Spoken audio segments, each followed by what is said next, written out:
अभिवादन स्वीकार कीजिए ब्रजेश मिश्रा का और आप देखना शुरू कर चुके हैं द डिबेट। बहनों भाइयों, दिल थाम के बैठिए, कहीं कलेजा ना फट जाए। मैं नहीं कह रहा हूँ, ओम प्रकाश राजभर ने ये बात कही थी। क्यों कही थी?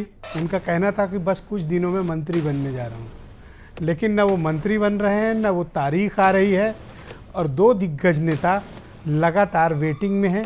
उनकी न तारीख लग रही, ना उनका मुहूर्त आ रहा है। राजभर और दारा सिंह चौहान और उत्तर प्रदेश का मंत्रिपरिषद एक मृग मारीचिका बन गया है। किसका विस्तार कब होगा, किसको जगह कब मिलेगी, कौन हटेगा, इसको लेकर बड़े गंभीर प्रश्न खड़े हुए हैं। तारीख पे तारीख आ रही है, शपथ वाली बात नहीं आ रही है।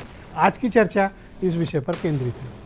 बहनों भाइयों, ओम प्रकाश राजभर अपने बयानों के लिए पूरे देश भर में बहुत चर्चित हैं और उत्तर प्रदेश में तो विशेष तौर पर। उनका एक बड़ा ज़बरदस्त बयान आया था कि बस कुछ दिनों के भीतर शपथ लेने जा रहा हूँ, दिल थाम के बैठिएगा, नहीं तो कलेजा फट जाएगा। तो बहुत से लोग, उनके समर्थक, उनके चाहने वाले और उतने ही उनके अधिक उनको नापसंद करने वाले लोग भी हैं। तो तमाम लोग अब जब तारीख पे तारीख निकल गई तो राजभर जी से सवाल किए जा रहे हैं, कब बनोगे मंत्री? राजभर जी ने आज फिर मीडिया में स्टेटमेंट दिया है। पहले की दी हुई 6 तारीखें बीत चुकी हैं, तारीख पे तारीख, लेकिन वो असली तारीख नहीं आ रही कि राजभर मंत्री कब बनेंगे। उन्होंने ऐलान किया था कि विजयदशमी के पहले शपथ होगी, नहीं। फिर कहा कलेजा थाम के बैठो, विजयदशमी अभी बीती नहीं, बीत गई। फिर उन्होंने कहा रुक जाओ, 3 तारीख के बाद दिखा दूंगा, बीत गई। फिर कहा 7 पार नहीं होगी, पार हो गई। अब आज 10 तारीख है, बताया जा रहा था कि आज मंत्रिपरिषद विस्तार होना था, नहीं हुआ। तो आज मीडिया वाले फिर गए ओम प्रकाश राजभर के पास और उनसे पूछा कब बनोगे मंत्री? तो उन्होंने कहा बनूंगा, आज बनूं चाहे कल, और कल बनूं चाहे परसों। यानी अब वो तारीख भी नहीं दे रहे हैं, कोई डेट फिक्स नहीं कर रहे हैं। अब उन्होंने पूरा केस ही एडजर्न कर दिया है। लंबे समय के बाद ये कब फिक्स करेंगे ये नहीं पता, ये कोर्ट की भाषा में ऐसा होता है। तो तारीख पे तारीख मिल रही है, लेकिन राजभर और चौहान मंत्री फिलहाल बनते दिखाई नहीं दे रहे। ऐसा क्या हो गया कि जिनको इतने गाजे बाजे के साथ ज्वाइन कराया गया था, जिनको लेकर बड़ी धूम मची हुई थी, लेकिन बहनों भाइयों ऐसा क्या अपयश हो गया कि ये दोनों मंत्री बनने से रह गए हैं या अभी तक नहीं बने हुए? इंतज़ार की भी कोई हद होती है। अब ओम प्रकाश राजभर क्या करें बेचारे? मीडिया वाला जब भी उनके पास जाता है, ये सवाल पूछता है कब बनोगे मंत्री, तो अब वो क्या कहें? कोई ना कोई एक डेट दे के अपनी जान छुड़ाते हैं। लेकिन इस बार उन्होंने तय कर लिया कि इस बार डेट नहीं बताऊंगा। तो फिर क्या करूंगा? आज नहीं बनूंगा तो कल बनूंगा, और कल नहीं बनूंगा तो परसों बनूंगा। यानी इस बार वो डेट देने की स्थिति में नहीं है। तो घोषित उपचुनाव के हार के बाद ओम प्रकाश राजभर और दारा सिंह चौहान, इन दोनों की डगर बहुत कठिन हो गई। वरन अन्यथा कोई कारण नहीं था कि इनको मंत्रिपरिषद में सम्मिलित किए जाने के लिए इतना इंतजार कराया जाता। अब तो एमएलसी की एक सीट भी रिक्त है और दारा सिंह चौहान उस पर फिट किए जा सकते हैं, लेकिन अभी तक बीजेपी की तरफ से कोई हलचल नहीं है। सब कोई व्यस्त है कहाँ?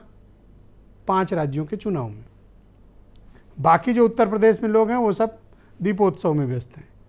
ओम प्रकाश राजभर या दारा सिंह चौहान का नंबर नहीं लग पा रहा। क्या ये दोनों मंत्री नहीं बन पाएंगे?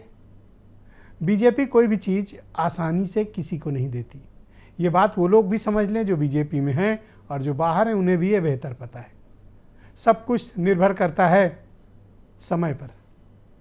अभी शायद बीजेपी की निगाह में राजभर को या चौहान को मंत्री बनाने से उन्हें कोई फ़ायदा फिलहाल दिख नहीं रहा होगा, उनका इंटरेस्ट नहीं मैच कर रहा होगा। इस कारण अभी ये दोनों मंत्री नहीं बने। जिस दिन इंटरेस्ट मैच करेगा, जिस दिन दिल्ली वालों को लगेगा कि उत्तर प्रदेश में इनको तत्काल साथ में लेना है, उसी दिन इनकी शपथ होगी। लिहाजा इनके लिए इंतज़ार अंतहीन है। ये आस लगाए बैठे हैं कि किस दिन शपथ होगी, फिर उसके बाद डिपार्टमेंट क्या मिलेगा, ये भी एक बड़ा विषय रहता है। अच्छा मिल गया तो बहुत बढ़िया, बड़ी इज्जत होती है। और लखनऊ तो वैसे भी ताकतवर लोगों को सलाम करने की जगह है। अगर अच्छा विभाग होगा इनके घर लाइन होगी, वरना दिवाली में कोई हलो भी करने नहीं आता।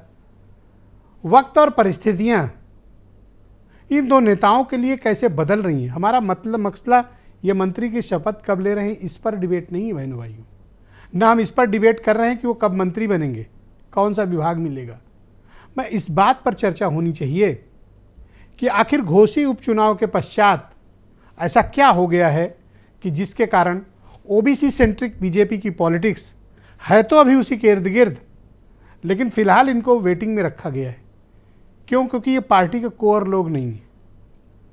कोर कौन है? बीजेपी के अपने ओबीसी लीडर्स।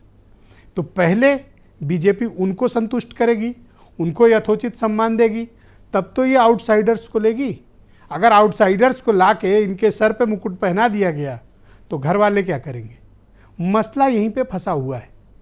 आज की परिचर्चा इसी ओवरऑल सारे सब्जेक्ट पर हम करने वाले हैं। आप कुछ स्टेटमेंट सुन लें। हमारे लिए, मैं आपको बता दूं, मंत्री पद हमारे लिए एक साधन है।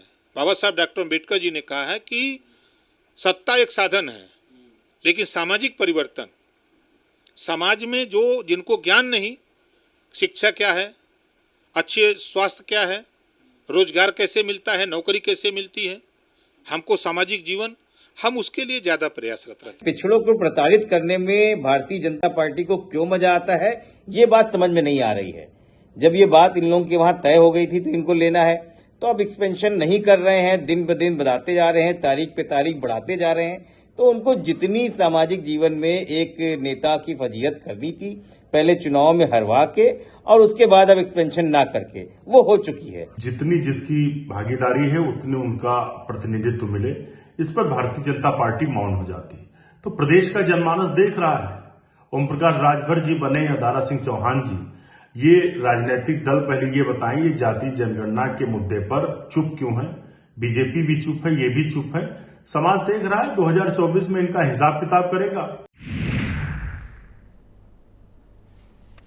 बहनों भाइयों, आज की परिचर्चा को शुरू करते हैं। मेरे साथ उत्तर प्रदेश में भारतीय जनता पार्टी के प्रवक्ता राकेश त्रिपाठी मौजूद हैं।